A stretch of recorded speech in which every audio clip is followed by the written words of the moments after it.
ओम हरि ओम। वेद प्रेमियों, सुधी श्रोताओं, संप्रति हम सब ऋग्वेद के प्रथम मंडल के 31वें सूक्त के 7वें मंत्र की व्याख्या में प्रवेश करने जा रहे हैं। यह मंत्र जगती छंद में निबद्ध है। मंत्र दृष्टा ऋषि हैं हिरण्यस्तूप आंगिरस, देवता हैं अग्नि, शीर्षक है उपासकों के हितैषी अग्नि रूप परमात्मा। तो थोड़ा विचार अग्नि के स्वरूप पर कर लें। परमात्मा सामान्य रूप से तो दृश्यमान होता नहीं है।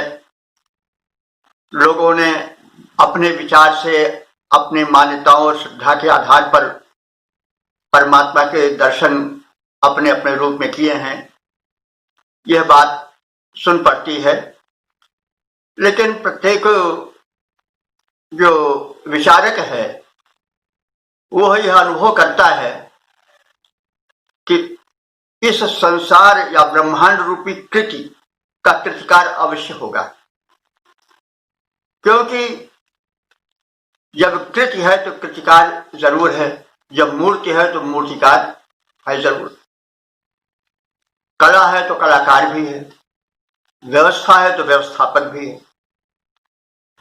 तो इस प्रकार से हम यह सत्य अनुमान करते हैं कि एक शक्ति है जिसे भिन्न भिन्न लोगों, भिन्न भिन्न मतावलंबी भिन्न भिन्न रूप में जानते हैं, संबोधित करते हैं। अपने भक्ति भाव, अपनी स्तुतियां, अपने निवेदन उसके समक्ष प्रस्तुत करते हैं। तो वैदिक ऋषि इस ब्रह्मांड के रचनाकार को, व्यवस्थापक को भिन्न भिन्न रूपों में देखा है, और वे दिव्य शक्तियां प्रत्यक्ष शक्तियां हैं। जैसे अग्नि है। अग्नि इस सृष्टि या ब्रह्मांड की रचना में मुख्य स्थान रखती है।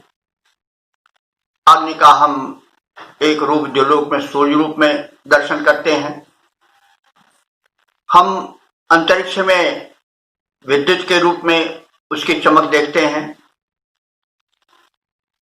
कण कण में अग्नि व्याप्त है, क्योंकि घर्षण से वो भिन्न भिन्न रूपों में प्रकट होती रहती है ऊर्जा के रूप में।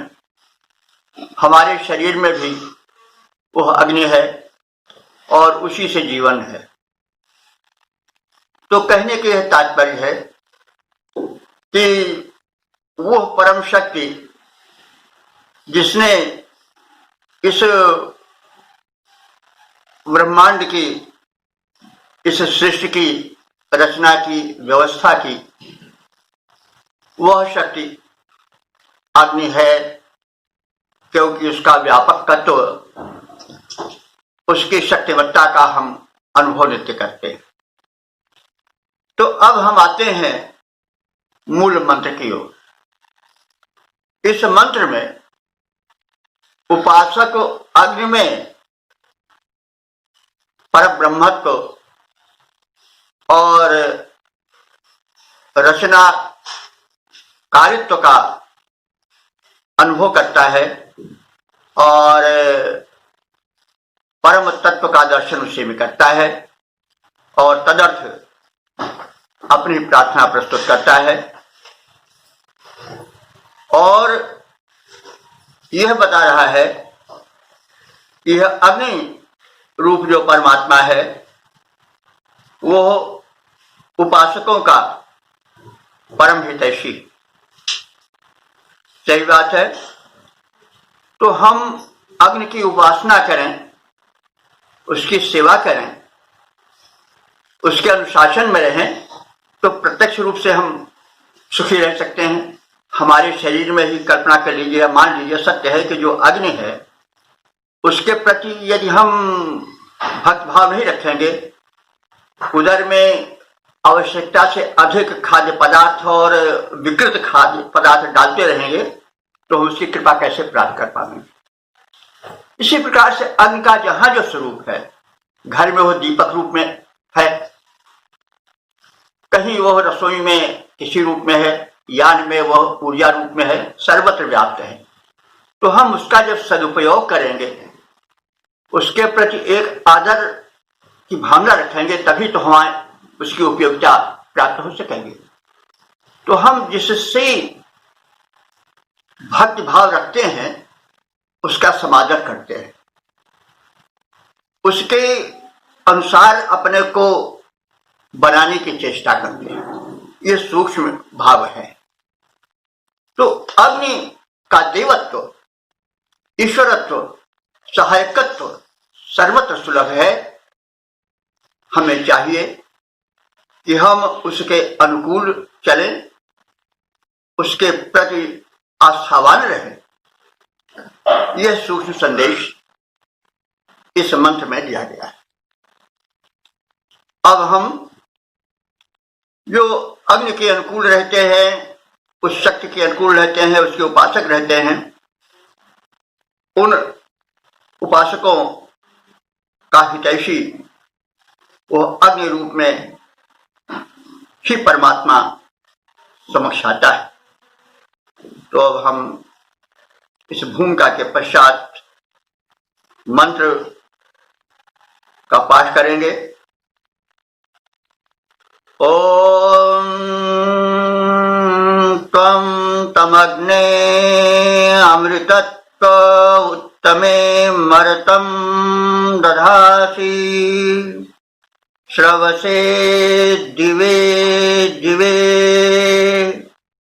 यस्तातृषाण उभयाय जन्मने मयः कृणोषि प्रय आच सूरये।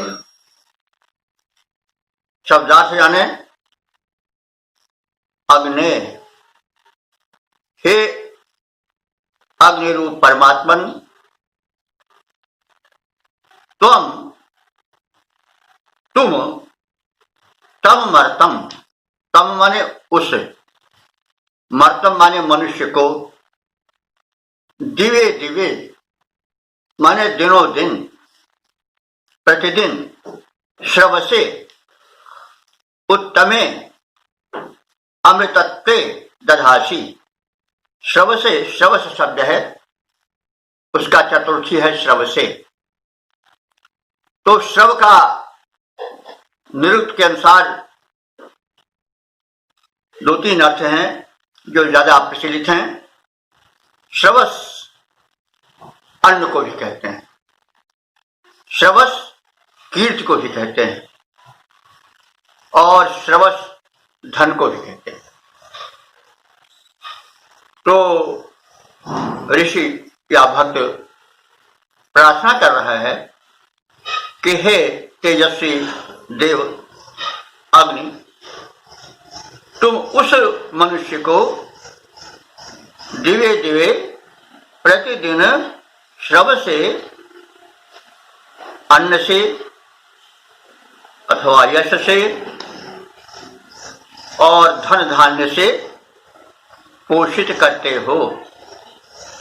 उत्तमे अमृतत्वे, और उसे उत्तम अमर पद पर दधासी माने धारण कराते हो, बैठाते हो, अर्थात उसे प्रतिष्ठित पद प्राप्त कराते हो।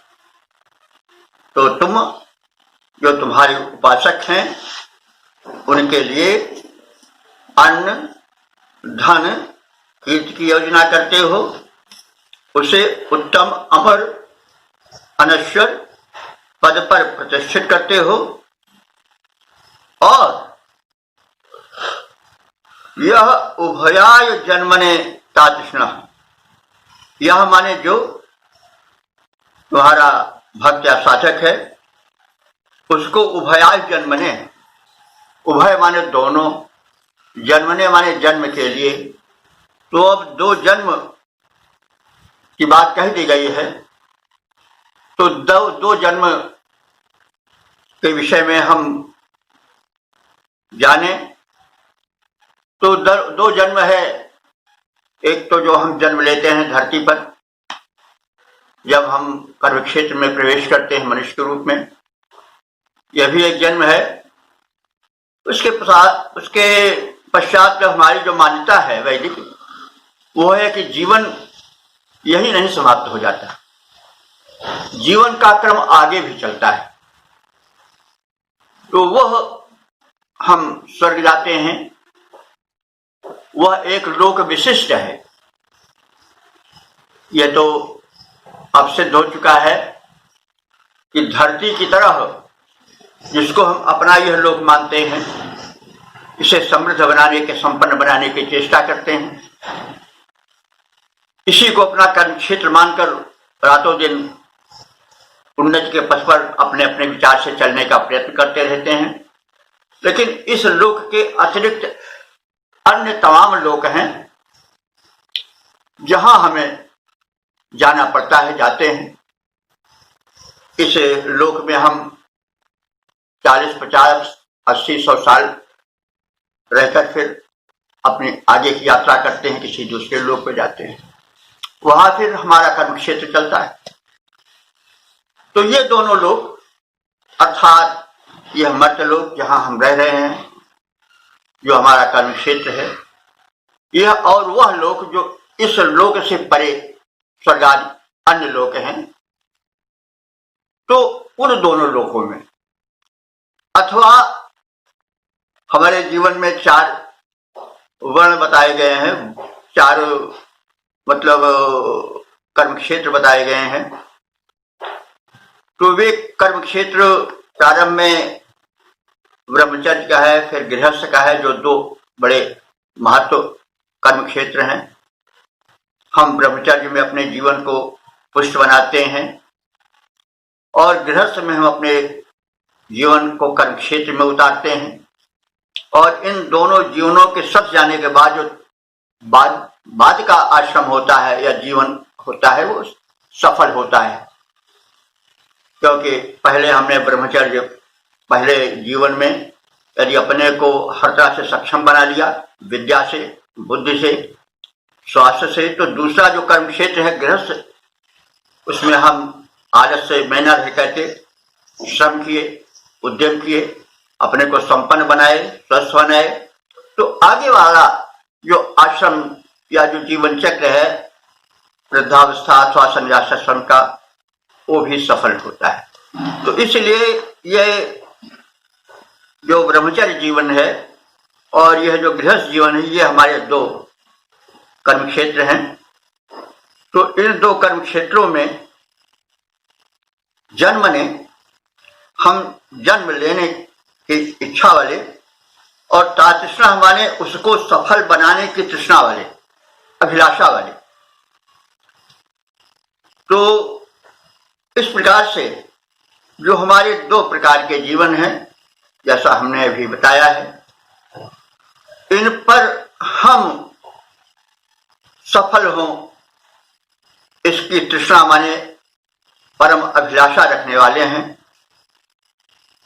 और इस जीवन में हमें सूरय माने कहते हैं ज्ञानी, सूर माने ज्ञानी होता है। मोहि अंकित सूर्य भागवत में भी है कि जिस वेद के अर्थ में बड़े बड़े विद्वान चक्कर काट जाते हैं, तो सूर्य, तो यहां पर सूर्य ज्ञानी, यजमान, जो कर्म क्षेत्र में उतर करके यज्ञ कर रहा है, कर्म कर रहा है। तो सूर्य कर्म कर्ता ज्ञानी यजमान को आप मया मयः कहते हैं आनंद, सुख, आप उसे सुख दो। प्रयाह माने प्रयाह, प्रयाह कहते हैं अन्न को, तो उसे सुख दो और अन्न दो। तो मयः देहि प्रयाह देहि, सुख दो और अन्न धन दो। आकृणोषि, उससे तुम उसको संपन्न करते रहो या संपन्न करते हो। तो जो व्यक्ति तुम्हारी शरण में रह करके प्रतिदिन तुम्हारी उपासना करता है, उसको तुम अन्न धन से, उच्च पद, प्रतिष्ठित पद से संपन्न करते हो और उसके दोनों लोकों को, इस लोक को और परलोक को सफल बनाते हो, जिसका कि वो इच्छुक रहता है। और तुम ऐसे बुद्धिमान विवेकी यजमान को सुख देते हो और उसे सब प्रकार से संपन्न करते हो। ऐसा मेरा अनुभव है और कथन है। तो इस शब्दार्थ के पश्चात हम इसके अर्थ को एक सपाट रूप से देख लें।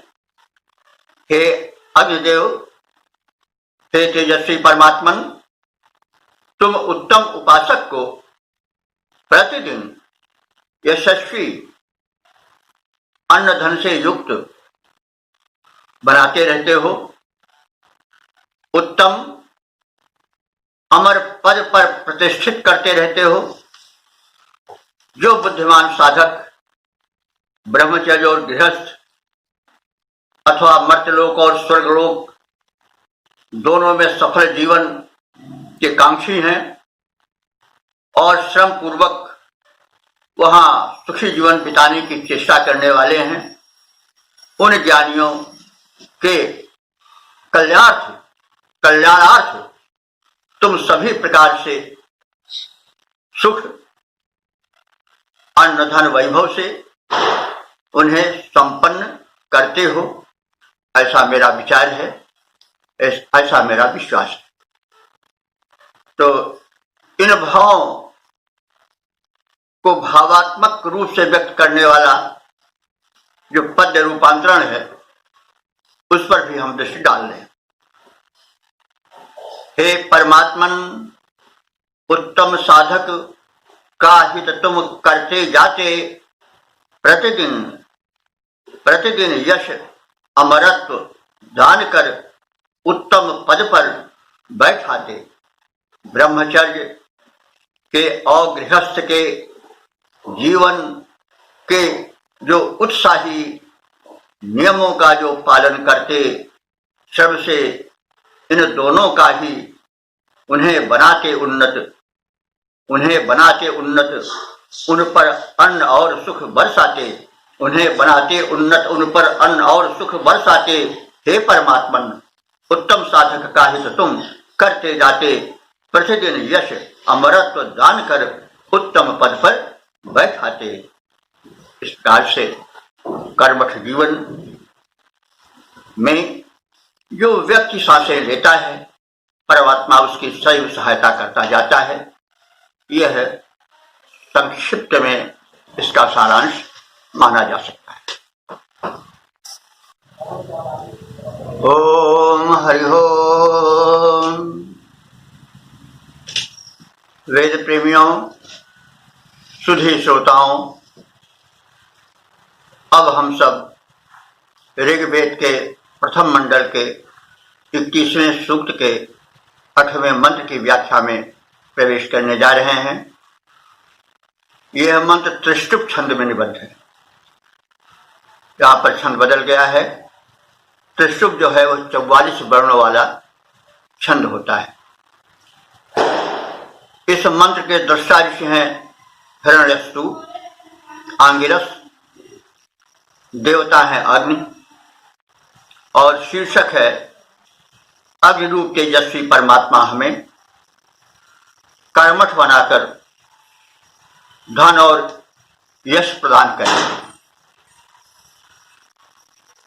तो अग्नि के स्वरूप को हम देख ही चुके हैं, उस विषय में संप्रति अधिक कहने की आवश्यकता नहीं है। अब इस आशय को समेटे हुए मंत्र का पाठ कर लें। त्वं नो अग्ने शनै धनानां यशसं कारुं कृणुहि स्तवानः ऋद्ध्याम कर्मापसान्नवेन देवैर्द्यावा पृथिवी प्रावतं नः। शब्दार्थ जाने। अग्ने, हे अग्नि रूप तेजस्वी परमात्मन, अस्तवानः त्वं, अस्तवान हमारे प्रशंसित हुए तुम, विशेषण है तेजस्वी परमात्मा अग्नि का कि तुम हमारे द्वारा अस्तुत्य हो और अस्तुत्य द्वारा प्रसन्न हुए तुम हमें धना नाम शनै, धनों के दानार्थ, धना नाम धनों के बहुवचन षष्ठी है, क्योंकि धन की विविध कोटियां हैं, गोधन, गजधन, बाजधन और रतन धन, खान, पुत्र, परिवार, तरह तरह के साधन, संपन्नताएं सब धन के अंतर्गत आती हैं। विद्या भी धन है, श्रम भी धन है और चरित्र भी धन है। धन की विविध कोटियां हैं, इसीलिए यहाँ पर धना नाम यानी बहुवचन का प्रयोग किया गया है। तो शनै माने प्रदान करने के लिए, दानार्थ। तो चतुर्थी है शनै, दान देने के लिए। नह, नह माने हम सबको। यशसम, यशस्वी। कारुम, कारुम माने कर्मशील। कृणुहि माने करो। और सायण ने कारू का अर्थ कर्मठ पुत्र भी किया है, तो हमें कर्मठ पुत्र दो।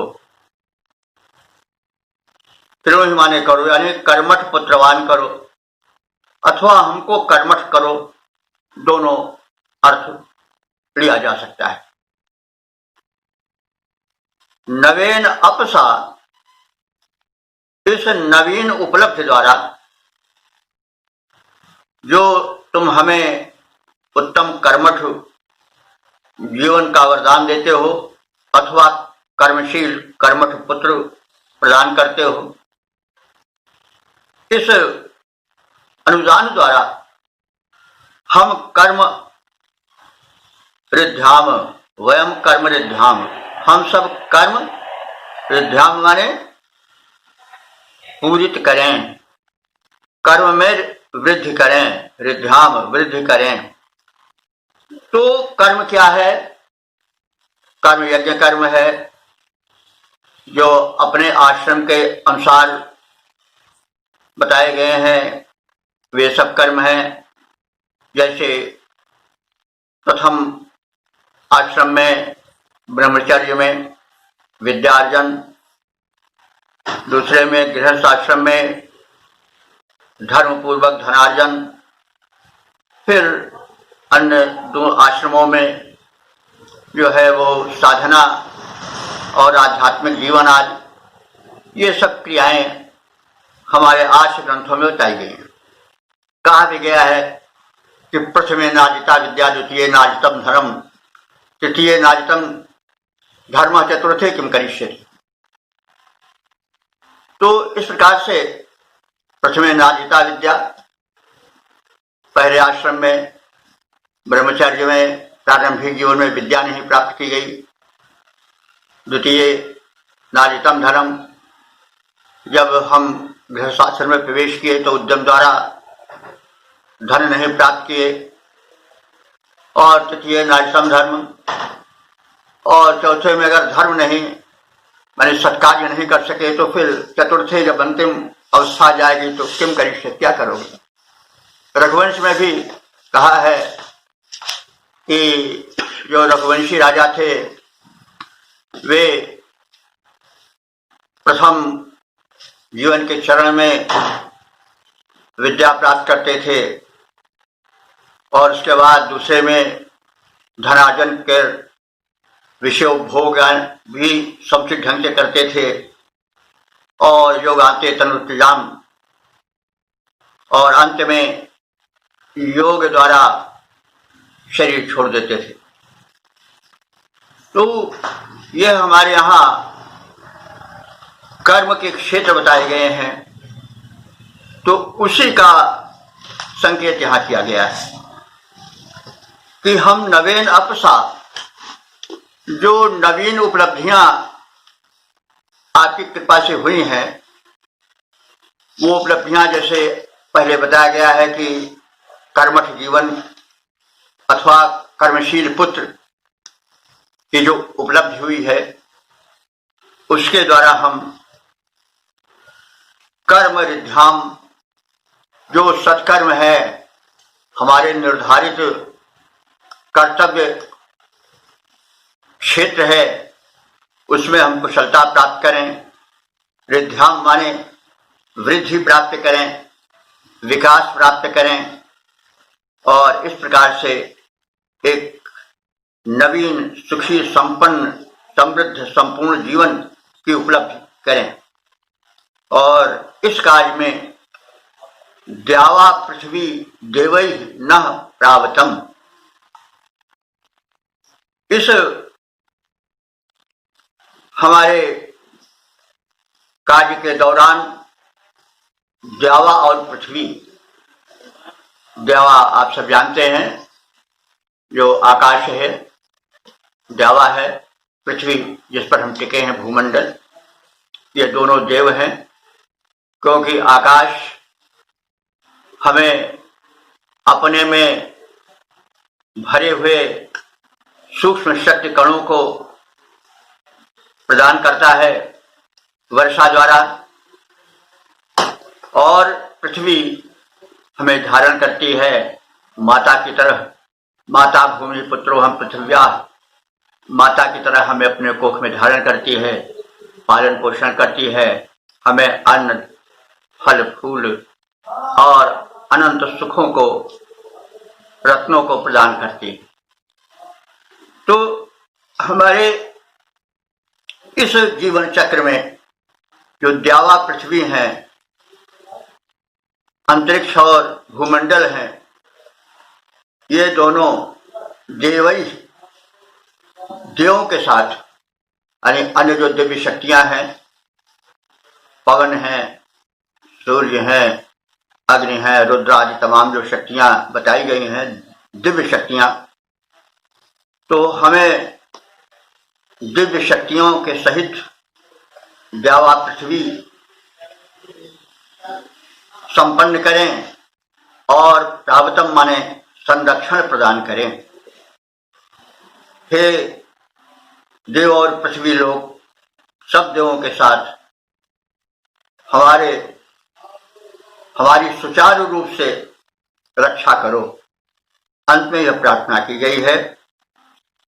तो तेजस्वी देव रूप में विद्यमान अग्नि रूप परमात्मा हमें कर्मशील बनावे, हमें प्रशंसित बनावे, प्रतिष्ठित पद दें और हमें व्यापक यश दें, हमें कर्मठ कर्मशील सुपुत्र दें और इन सब के द्वारा हम इस पृथ्वी पर कर्म करते हुए जीवित रहें। कुरुन्नवे कर्माणि जिजीवे शतम समाः।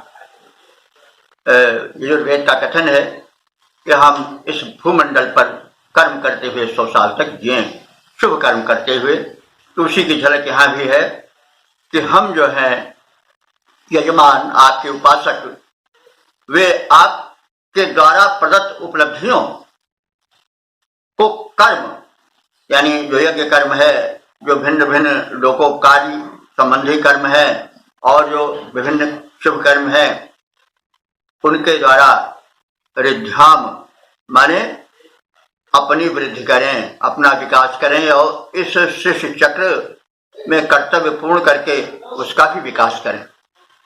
दोनों का उत्तरदायित्व मनुष्य पर है।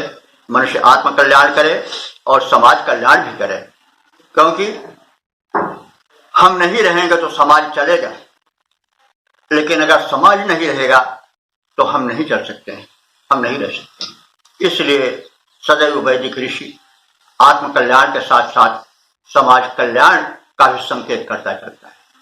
तो इस प्रकार से इस मंत्र का आशय यह होगा कि हम उस शक्तिमान तेजस्वी परमात्मा से जो यहाँ अन्य रूप में मान्य है, उससे यह प्रार्थना करें कि वह हमें प्रशंसित धन दे, बल दे, कर्मशीलता दे, हमें कर्मशील सुपुत्र दे, और इन प्राप्त साधनों से हम अपने जीवन को कर्मशील बनाएं, वृद्धि करें, आत्म कल्याण करें और समाज कल्याण करें, जीवन को यज्ञमय बना दें। तो इस कार्य में हमारी सहायता तमाम देवी शक्तियां करें, और भूमंडल और गगन मंडल, जिसको कहा गया है द्यावा पृथ्वी, ये दोनों भी हमें संरक्षण प्रदान करते रहें, ताकि हम संरक्षित होकर के कर्तव्य पथ पर निरंतर अग्रसर होते रहें, स्वयं को सुखी बनावें और समाज में सुख वितरित करें। तो इस भाव को समेटे हुए इस मंत्र की व्याख्या के उपरांत हम इसका छंदोबद्ध रूपांतरण भी देख लें। हे भगवान, हम स्तुति करते, हमें विभव का दान करो। हे भगवान, हम स्तुति करते, हमें विभव का दान करो। हो करके प्रसन्न हम सबको कीर्तिमान धनवान करो। कुशल बने हम कला कर्म में, कुशल बने हम कला कर्म में, यश वर्धक सामर्थ्य भरो। नित्य नए शुभ कर्म करें, जग में यो मुझे समर्थ करो। द्यावा पृथ्वी और देवगण मिल मेरा कल्याण करो। द्यावा पृथ्वी और देवगण मिल मेरा कल्याण करो। हे भगवान, हम स्तुति करते, हमें विभव का दान करो, हमें विभव का दान करो। ओम हरि ओम। वेद प्रेमियों, सुधी श्रोताओं, अब हम सब ऋग्वेद के प्रथम मंडल के 30वें सूक्त के 9वें मंत्र की व्याख्या में प्रवेश करने जा रहे हैं। यह मंत्र जगती छंद में निबद्ध है। मंत्र दृष्टा ऋषि हिरण्यस्तु आंगिरस हैं और देवता अग्नि है। शीर्षक है शरीर माता पिता की देन और विकास अग्नि की देन। शीर्षक से बात स्पष्ट है कि इस मंत्र में क्या आशय छिपा है। तो हम प्रथम मंत्र का पाठ कर लें। त्वं नो अग्ने पित्रोरुपस्थ आदेयो देवेश्वनर्मद्य जाग्रवी तनु कृद्वेधि प्रमतिश्च कारवे त्वं कल्याण वसु विश्वमोपिषे। शब्दार्थ जाने। अनवद्य अग्नि, अनवद्य कहते हैं दोष रहित। अग्नि माने तेजस्वी अग्नि रूप परमात्मन। संबोधन है अनवद्य अग्नि, हे दोष रहित तेजस्वी अग्नि रूप परमात्मन। तो दोष रहित इसलिए कहा गया है कि हम परमात्मा के अंश हैं, हम भी अपने को अनवद्य बनावे, दोष रहित बनावे। अनवद्य अग्नि। देवेशु, देवेशु माने देवों में, देव का सप्तमी बहुवचन है। देवोशु माने दिव्य शक्तियों में। देवेशु जागृवी ही, जागृवी माने जागृत। देवः त्वम, देवता तुम हो। हे अग्नि देवता, तुम तुम देवेशु समस्त दिव्य शक्तियों में जागृवी माने जागृत देवता अग्नि को हम प्रत्यक्ष देखते हैं। तमाम अन्य देव तो हम केवल कल्पना के माध्यम से समझते हैं, लेकिन अग्नि तो प्रत्यक्ष देवता है और जागृत देवता है, माने तत्काल क्रियाशील हैं। आप बटन दबाए नहीं कि विद्युत भी तो अग्नि ही का रूप है। वो जो कार्य हुआ, कमरे को ठंडा करना हुआ, गर्म करना हुआ, शीतल करना, जो कुछ करना हुआ, तत्काल प्रकाश करना हुआ, अंधकार भगाना हुआ, सब तत्काल तैयार। इसी प्रकार से हम रसोइया में हो, कहीं भी हो, जगह जगह हो, अग्निदेव जागृत और प्रत्यक्ष देवता है। तो जो अग्निदेव हैं वो देवेशु जागृवी, देवताओं में समस्त दिव्य शक्तियों में जागृत यानी तत्काल प्रभावी हो जाने वाली दिव्य शक्ति हैं। पित्रोह उपस्थे, पित्रोह माने माता पिता। पितृ शब्द जो है वो सदैव द्विवचन होता है। पितृ या पितर कह देने पर माता पिता दोनों का अर्थ आ जाता है। तो पित्रोह षष्ठी द्विवचन है, तो माता पिता के उपस्थित माने उपस्थित में, सामीप्य में, माता पिता के सामीप्य में न तनुकृत, हम सबको तुम तनुकृत माने शरीर वाला बनाते हो, और आबोध माने उसका विकास कर ज्ञानवान बनाते हो, बोध बुद्धिमान ज्ञानवान। तो तुम माता पिता के सामीप्य संसर्ग में उसकी संतान को, हम सबको विकसित करते हो और बुद्धिमान या ज्ञानवान बनाते हो। कैसे? ये जो हम लोग आहार करते हैं इसको पचाता कौन है? जठराग्नि, जो अग्निकाय का रूप है। और जब जठराग्नि से अन्न पच जाता है, अन्न का मतलब हुआ चाहे दुग्ध हो चाहे सब अन्न है, अन्न को थोड़ा एक लोग संकुचित अर्थ में कर दिए हैं। वास्तव में अन्न जो यावत खाद्य पदार्थ सब अन्न है, चाहे पेय हो चाहे खाद्य हो, क्योंकि अद्यते इति अन्न, जो खाया जाए वो अन्न है। फल भी उस रूप में अन्न ही है। जो कुछ अद्यते खाया जाता है सब अन्न। तो मतलब जो अन्न है उसको पचाता कौन है? अग्नि, जठराग्नि के रूप में अग्नि ही तो प्रविष्ट रहते हैं और उसी से विकास होता है। शरीर जो भोजन जाता है वो पचता है और उस पचे हुए अन्न को रस रूप में, जिसको ग्लूकोज कहते हैं, फिर उसको पचा करके रक्त, रक्त को फिर मांस, अश्व, मेद और अंतिम उसका पाचन क्या होता है? शुक्र और ओजस, जो तेज रूप में, प्राण रूप में प्रतीत होता है, वही एक इम्यूनिटी पावर बनती है। और जब जो यह क्षीण होता जाता है त्यों मनुष्य दुर्बल होता जाता है। दुर्बलता क्यों आती है? क्योंकि अग्नि की वो तीव्रता नहीं रह जाती है जो होनी चाहिए। फलस्वरूप रक्त में निर्माण में तेजी नहीं आती। उसी प्रकार से जो मेटाबॉलिज्म होता है, एक धातु से दूसरे धातु में जो परिवर्तन होता चलता है, वो धीमा पड़ जाता है, शिथिल पड़ जाता है। इस शैथिल्य से दुर्बलता आती जाती है। तो कहने का तात्पर्य है कि जन्म तो माता पिता देते हैं, लेकिन विकास तो तुम ही करते हो ना। जो कुछ खाद्य शरीर के भीतर जाता है उसको भिन्न भिन्न रूपों में पचा करके मेटाबॉलिज्म माध्यम से तुम ओजस तक लाते हो और शरीर को स्थिर रखते हो, शक्ति संपन्न रखते हो। तो यह तुम्हारा बहुत बड़ा उपकार है। तो यही कहा गया है कि पित्रोह उपस्थित, माता पिता के उपस्थित में, उनके पश्चात तुम ही तनुकृत हो, शरीर को बनाने वाले हो, पोषण करने वाले हो, आबोध और उसको अच्छी प्रकार से ज्ञान से, विचार से समृद्ध करने वाले हो। तो कारवे प्रमति च,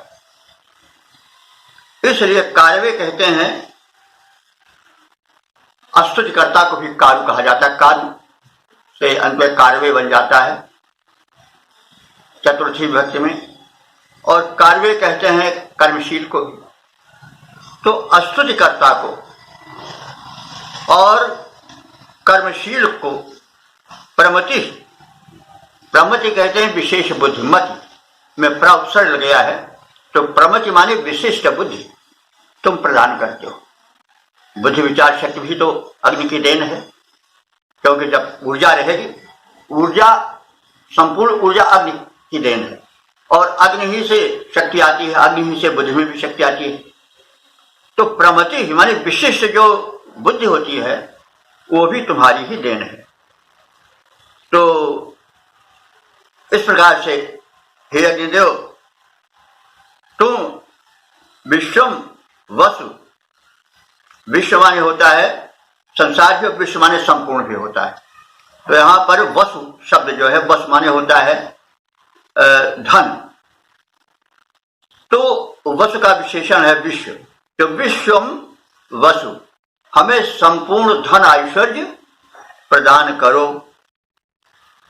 उपशे, उपशे माने प्रदान करो, विश्वम वसु उपशे, संपूर्ण वैभव धन उपशे प्रदान करो। तो तुम धनपति हो, इसलिए हमें संपूर्ण वैभव प्रदान करो। जैसे पहले कहा जा चुका है, वैभव विपुल हैं, तो उनकी समष्टि, उनका संपूर्ण रूप हमें प्राप्त हो, ऐसी कृपा करो। तो हम शब्दार्थ के बाद इसकी व्याख्या को सपाट रूप में देख लें। हे अग्निदेव, हे तेजस्वी परमात्मन, तुम दोषों से रहित हो, तुम देवों के मध्य जागृत देव, हमारे माता पिता की सहायता से तुम हमारे शरीर का निर्माण करते हो और हमें शक्तिमान और ज्ञानवान बनाते हो। कर्म करने के हेतु हमें विशिष्ट बुद्धि प्रदान करते हो। कल्याण रूप तुम हमें संपूर्ण धन वैभव प्रदान करो, ऐसी आपसे प्रार्थना है। अब हम इसके छंदोबद्ध प्रारूप को देख लें। कल्याण रूप भगवन, कल्याण रूप भगवन, हे तेज रूप भगवन, हे अग्नि रूप भगवन, तुम दोष से रहित हो, तुम दोष से रहित हो। देवों के मध्य जागृत तुम देवता दिखाते, देवों के मध्य जागृत तुम देवता दिखाते।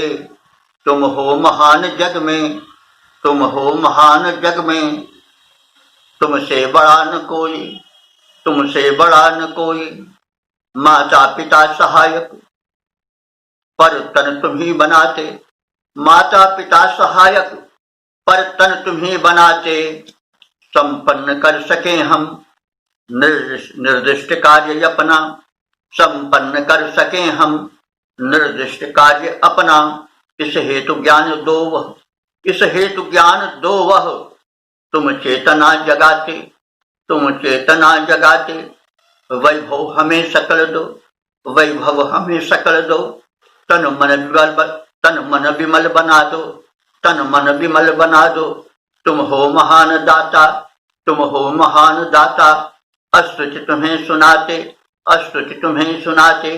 कल्याण रूप भगवन, तुम दोष से रहित हो। देवों के मध्य जागृत तुम देवता दिखाते, देवों के मध्य जागृत तुम देवता दिखाते, तुम देवता दिखाते।